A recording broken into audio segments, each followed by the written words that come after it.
Terus indikator keberhasilannya apa aja? Kapan penelitian ini dianggap berhasil? Targetnya jelas. Pertama jelas dari nilai tes. Rata-rata nilai pemahaman membacanya harus naik dan mencapai KKM sekolah, yaitu 70. Kedua, persentase siswa yang tuntas KKM juga harus naik signifikan.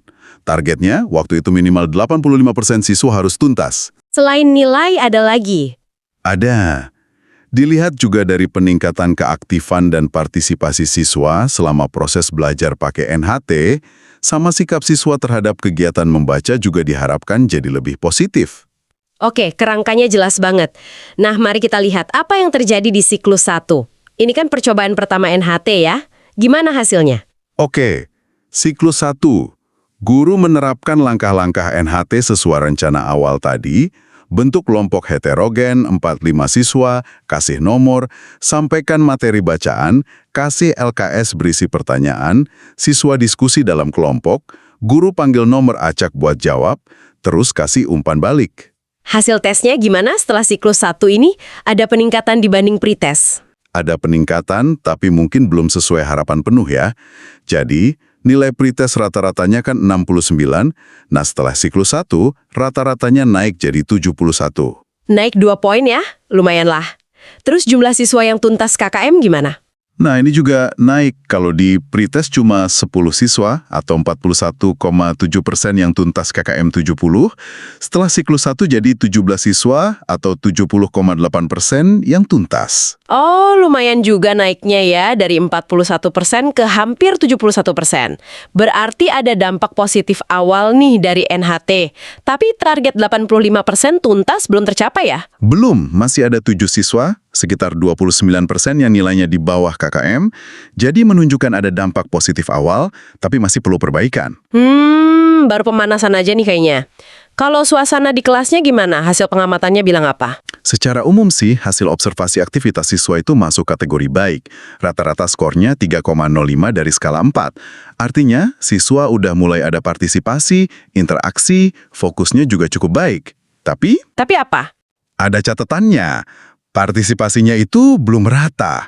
Masih ada siswa yang cenderung pasif atau cuma ngikut aja di kelompoknya. Terus, peran dalam kelompok juga kayaknya belum terbagi jelas. Dan sebagian siswa masih kelihatan ragu-ragu atau kurang percaya diri buat nanya atau jawab pas ditunjuk. Oke, jadi masih ada PR di sisi siswa ya. Kalau dari sisi gurunya sendiri, gimana hasil observasinya? Aktivitas guru juga dinilai baik. Skornya sedikit lebih tinggi, 3,15 dari 4. Artinya, langkah-langkah NHT secara umum udah diikuti sama guru.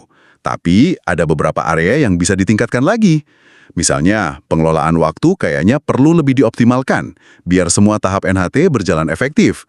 Terus, bimbingan dan umpan balik yang dikasih ke siswa bisa lebih spesifik lagi. Sip. Jadi, siklus I ini kayak nunjukin potensi NHT, tapi masih banyak yang perlu diasah ya, baik dari sisi siswa maupun guru. Nah, berdasarkan temuan di siklus I ini, apa aja poin-poin utama yang jadi fokus perbaikan buat siklus kedua nanti? Iya, dari refleksi setelah siklus I, itu Bu Maftuha mengidentifikasi beberapa hal kunci yang perlu diperbaiki. Partisipasi siswa yang belum merata tadi, terus keberanian siswa yang masih kurang, manajemen waktu yang perlu dioptimalkan, umpan balik dari guru yang mungkin masih terlalu umum, dan tentu saja fakta bahwa masih ada sekitar 29% siswa yang belum mencapai KKM. Jadi, rencana perbaikannya gimana buat ngatasin itu semua di siklus kedua? Catat, ada yang jadi penjaga waktu, gitu. Terus, guru juga berencana lebih intensif lagi memotivasi siswa, biar lebih berani bertanya atau menjawab. Pengelolaan waktu juga direncanakan lebih ketat. Umpan balik akan diusahakan lebih personal dan spesifik. Dan yang penting, ada rencana bimbingan yang lebih intensif buat siswa-siswa yang di siklus 1 belum tuntas itu. Wah, ini menarik banget ya proses refleksinya. Benar-benar belajar dari pengalaman dan data buat perbaikan. Mengingatkan kita kalau guru itu juga pembelajar ya. Nah, ini bagian yang paling ditunggu-tunggu nih. Apakah ramuan yang udah disempurnakan di siklus 2 ini benar-benar manjur? Gimana hasilnya? Nah, mari kita lihat datanya. Hasil tes setelah siklus kedua ini menunjukkan lompatan yang sangat signifikan. Jauh beda dibanding siklus 1. Wah, sesignifikan apa tuh? Kasih tahu dong angkanya. Oke, Nilai rata-rata kelasnya itu melonjak dari 71 di akhir siklus 1 jadi 82,1 di akhir siklus kedua. Wow, naik lebih dari 11 poin rata-ratanya. Keren banget. Terus yang tuntas KKM gimana? Nah, ini yang paling mengembirakan. Semua siswa, 100%, 24 anak itu semuanya berhasil mencapai KKM 70. Bahkan nilai terendahnya aja 75. Dan nilai tertingginya 95. Jadi target penelitian yang 85% tuntas itu tercapai, malah terlampaui. Luar biasa, dari hampir 71% tuntas di siklus 1, jadi 100% tuntas di siklus 2, dan rata-rata nilainya naik belasan poin. Itu perbedaan yang gede banget ya antara siklus 1 dan siklus 2. Pasti suasana kelasnya juga beda banget dong. Betul sekali. Hasil observasi juga mengonfirmasi perubahan drastis itu.